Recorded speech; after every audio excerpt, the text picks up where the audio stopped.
运球就看 Uncle Joe， 战术就学 Coach 陆。大家好，我是非官方鲈鱼双胞胎兄弟 Fish 陆，欢迎收看我的频道。我的宗旨就是让热爱篮球的你每天都能长球。为什么别人都不行，约基奇跟威少就能来电？约基奇连续4场3双，连续4场3节打卡，37场19次3双历史第一，3节打卡不刷数据，无愧是现役即战力第1人。轻松击败魔术，取得连胜之后，金块坐镇主场迎来了与76人的对决。赛前，金块以26胜16负的战绩位列西部第4，而76人则以15胜26负的成绩排名第11，且正遭遇6连败的困境。更雪上加霜的是，恩比德本场比赛缺席，比赛的结果几乎毫无悬念。状态火热的金块队早早就建立了2位数的领先优势。3节战罢，金块已经砍下了惊人的117分，最终以144比109的大比分战胜了76人，收获了3连胜。随意过后，金块的战绩提升至27胜16负，不仅稳固了西部第4的位置，还将与第3名灰熊的胜场差距缩小到1场。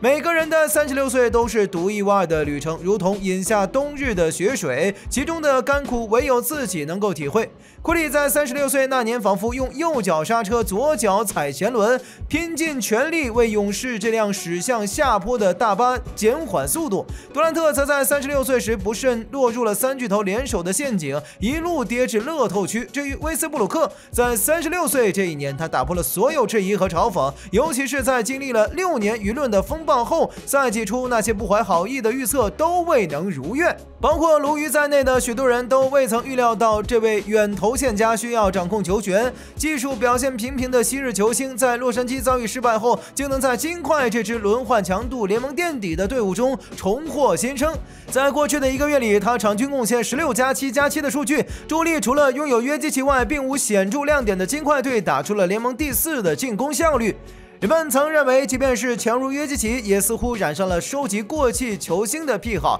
对约基奇那句"我就是喜欢他的活力"感到难以置信，更将其视为不思削弱金块实力的阴谋。然而，面对现实的反转，我们不得不赞叹约基奇的篮球智慧与眼光，同时也是时候重新评估维斯布鲁克这位充满神奇色彩的球员了。每位球员都携带着各自的长短处，宛如一本本详尽程度不一的使用指南，而威少的那本无疑是更为厚重的一本。相较于过往岁月，他的技术特点与比赛风格并未发生本质变化，远投依旧普通，失误时有发生，大部分出手集中在油漆区内，热衷于快攻转换与突破分球，无论是进攻还是防守，他都满怀激情。单纯从数据表上来看，今年的威少并未展现出较22至23赛季加盟快船时的显著进步。那时他在赛季中途转战洛杉矶，迅速以生涯新高的效率和远投命中率成功摆脱了湖人魔咒的标签。无论威少本人多么谦虚，合同条件多么优惠，他依然需要一定数量的球权与特定的战术支持，让他尽可能多的参与到进攻之中，而非过多的让他蜷缩于底角等待机会。尽管他今年的底角投射确有提升，人们往往首先想到的是将他置于替补席，金块队也确实采取了这样的策略。然而，金块的替补阵容实力过于薄弱，以至于几乎抹杀了第2阵容的概念。沃特森的3分效率与威少相仿，萨里奇的状态起伏不定，几乎被人遗忘，而同为36岁的小乔丹，其名号也难以反映其实力。实际上，金块从未真正拥有过一个强大的第2阵容，往往需要至少2名首发球员坐镇，否则就如同水库决堤，难以阻挡。马龙教练面临的挑战愈发棘手，如何将威少无缝融入首发阵容呢？这是一个包含吃饼型锋线如布劳恩、阿伦戈登、大个子跳投高手小波特，需要球权来寻找节奏的核心后卫穆雷，以及被视为球队灵魂人物的约基奇的复杂体系。威少该如何与这些队友协同作战呢？解决方案其实颇为直接，金块、约基奇与威少3者间需要相互妥协，共同进步。威少多年来的自我调整，终于在金块找到了他的最佳定位，减少直接持球发起进攻的回合，转变为侧翼的终结者，专注于接球突破和无球跑动切入，在弧顶作为进攻发起者，通过传球引领球队攻势，充分利用他的速度与传球能力，多打快节奏转换，为全队创造得分良机。加盟金块后，威少的使用率降至职业生涯的新低，但他的投篮命中率却迎来了反弹，接球突破的尝试大幅增加，就连接球后的三分球命中率也勉强跨过了联盟的平均水准。这一转变为他赢得了与穆雷、约基奇并肩作战的机会。作为侧翼上常被对手放空的球员，威少能以34%的三分命中率惩罚对手的防守策略，这对于他而言无疑是一次难能可贵的突破。尽管为威少精心设计的接球突破战术如同为他量身定制的战袍，既有效减轻了威少面临的防守强度，防守者往往难以预判威少接球后的迅速启动，又极大的压缩了对手的防守空间，为金块双核减轻了负担。在某些战术回合中，威少甚至与约基奇上演反向挡拆的默契配合，约基奇掌控球权，威少则化身为内切的屏障。不同于一些以持球为核心的大个子，威少自雷霆时代以来总能与各种各样的中锋建立和谐的化学反应。约基奇同样在蜕变，从某种意义上讲，他是内线的库里，即便不掌控大量球权，也能激活全队进攻，乐于成为队友得分背后的推手。他将球权无私地分享给穆雷、威少，甚至沃特斯和斯特劳瑟，自己则转变为蓝领角色，频繁参与挡拆、拉开空间、争抢篮板。没有约基奇在高位的策应，威少的内切与突破威胁将大打折扣；没有他精准的传球和引领队友上篮的智慧，威少作为角色球员的吃饼机会也会锐减。前 MVP 的角色转换离不开现 MVP 的配合与牺牲。幸运的是，约基奇如同库里一般，是所有角色球员的幸运星和强大支柱。在他的引领下，威少的无球进攻表现得与布劳恩同样耀眼。这正是约基奇为全队带来的变革。他的跑位如同牵动防守的风筝线，只要队友具备一定的空间意识，便能捕捉到宝贵的投篮时机。而威少恰好拥有那恰到好处传球到位的绝技。尽管签下威少的另一重深意在于，他们渴求的不仅仅是一名持球者，更是一位能够精准输送球权的球员。如此一来，威少在金块阵中的角色宛如追梦格林般的存在。他既能从弧顶发起进攻，又能利用约基奇的无球牵制力，为队友创造与约基奇进行挡拆切入的机会。即便在使用率降至生涯谷底的情况下，威少依然能够场均贡献 6.6 次助攻，保持着 2.3 的助攻失误比。不得不承认，威少的传球技艺远比我们记忆中的更为精湛，他在金块所扮演的角色也远比我们想象中的更加丰富和多元。与此同时，金块队也在经历着转变，从上赛季联盟节奏榜上排名第4的慢节奏球队，到如今跃升至联盟第5的快攻强队。热火的主教练斯波对此深有体会，他们打得极快，这是他们最为低估的特质。约基奇对此乐此不疲，而威少无疑是非常契合他们的打球风格。他总是在快速推进，这不一定能直接转化为快攻得分，但足以调动防守，制造出错位，最终觅得空位投篮的机会。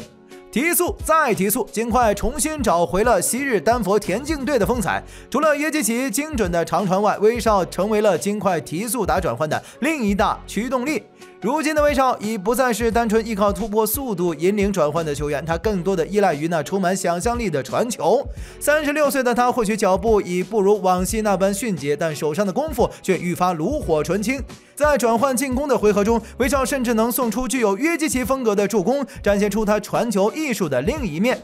球领着人跑，这正是威少当下转换进攻的秘诀，不拖沓，不迟疑，直接将球送到疾驰向前的布劳恩手中。他在传球时巧妙地为球加上了一抹旋转，让球在落地瞬间恰好反弹至布劳恩的胸口，犹如张飞秀出的细腻针脚，粗犷中蕴含着细腻。当威少与约基奇并肩作战时，金块的进攻效率傲视联盟，净胜分同样名列前茅。这便是如今的威斯布鲁克，他的变化金块尽收眼底，他的特质球队心知肚明，而他那份无与伦比的激情与态度，更是深深吸引了约基奇。在马龙的战术晚上，借助约基奇的协助，威少找到了最适合自己的角色定位，威少也以实际行动回馈这份信任，在新位置上倾尽所有，双方相互成就，共同激发出连金块自己都未曾预料的能量。每个人都有自己的局限，正如体内的炎症与结石无法凭空消散，我们的软肋亦难以凭借意愿与努力得以强化。威少是幸运的，他在转型过程中找到了金块这片愿意用他的长处弥补短处的沃土。金块同样幸运，在衰退之路难以逆转之际，以超值的价格收获了威少这颗对症下药的大补丸。然而在这外界眼中的幸运背后，隐藏着的是他们对彼此的深信不疑、无私奉献、无私牺牲、灵活调整与宽广包容。尽管借此猛然刹住了下滑的趋势，为球队延续了整整一个赛季的希望之光。而当威少一次又一次佩戴上马龙教练颁发的大金链子，接受全队热烈欢呼时，他的36岁终于迎来了胜利的果实与喜悦的温暖。约基奇无疑是金块高歌猛进的最大功臣，从赛季初的独自扛旗，到如今球队顺风顺水后甘愿让出部分球权，约基奇完美诠释了何为真正的顶级核心与超级巨星。全场比赛他只出战了30分钟，便连续第4场在3节内打卡下班，15投10中3分球3投2中，轻松揽下27分13篮板10助攻的3双数据，并贡献了4次抢断和1次盖帽，正负值高达正21，再次领跑全场。其实在第3节还剩3分多钟时，约基奇就已经达成了3双成就，这也是他连续第4场收获3双，本赛季第19次达成此壮举。开赛之期由于伤病等因素，约基奇总共出战了37场比赛，这意味着他的3双率超过了50%。纵观其职业生涯，约基奇的3双率达到了20.8%，力压东契奇高居历史榜首，而他的队友威少则以16.8%的3双率紧随其后，位列第4。在约基奇不断刷新3双纪录的同时，他的场均得分却在迅速下滑。赛季初，由于球队陷入困境，穆雷、小波特、戈登、威少等队友状态不佳，约基奇不得不承担起更多的进攻重任，场均得分一度逼近33分，并且还能保持场均3双的输出。但随着队友们逐渐找回状态，约基奇又回归到了过去几个赛季的模式，将更多轻松得分的机会留给了队友，自己去应对更加困难的局面。因此，他的场均得分已经下滑至30.1分，场均助攻也降至9.9次，这正是约基奇为何能成为现役即战力第1人的原因，也是他为何能让一度饱受争议、备受冷落的威少在他身边重拾笑容，再次真正享受到篮球带来的乐趣。